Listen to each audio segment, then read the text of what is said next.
All right. I'm supposed to ask you questions.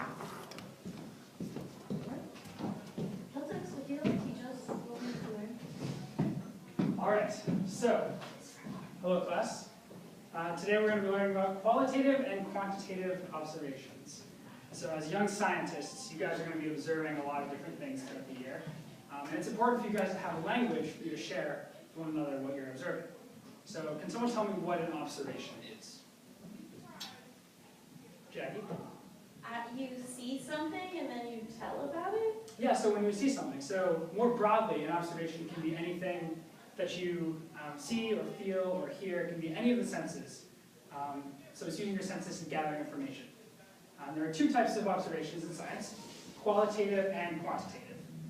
Do you see any word in qualitative that you kind of recognize? Quality. Quality. Okay, so what's a quality? A characteristic. A characteristic? Okay, yeah, so it's like a trait or a characteristic. So a qualitative observation is when you observe a quality or characteristic about something. So, Bree, can you make a qualitative observation about Anya?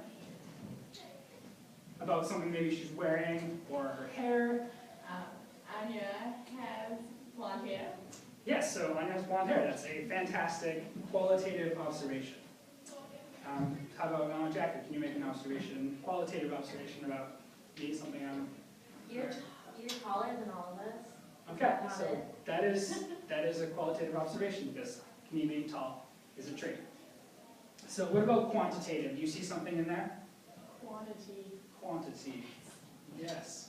So a quantity, that's like a number, right? Mm-hmm. So a quantitative observation has a number attached to it. And generally we have to use something to measure that. That's what makes it a quantitative observation. So as you see, you guys have rulers on your table. So can you make a quantitative observation about your hand or maybe your drink?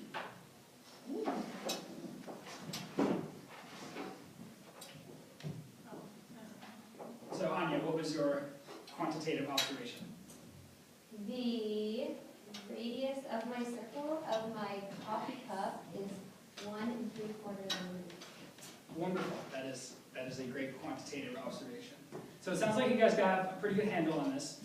So let's try some examples. So if I were to say the snail is green and slimy, who thinks that that is quantitative? Okay, what about qualitative?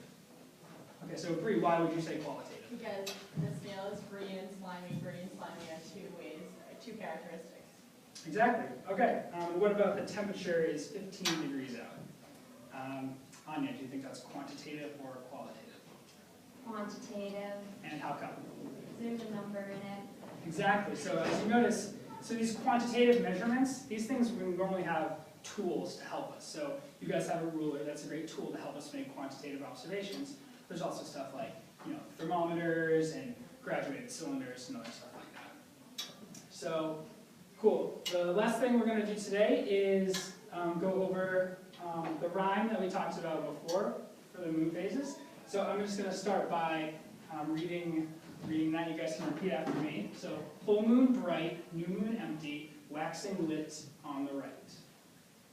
Full moon bright, new moon empty, waxing lit on the right. Waning is shrinking, gibbous a bit missing, crescent is a sea of light.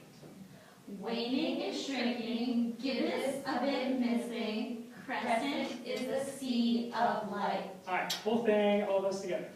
Full moon bright, new moon empty, waxing lit on the right. Waning is shrinking, gibbous a bit missing, crescent is a sea of light. Awesome. Thank you guys. You guys can head to lunch. Thanks, Mr. Helmke. Did you time it? We'll see how we Is do it that like time. super crazy bad if it's longer than 5? No, that was perfect.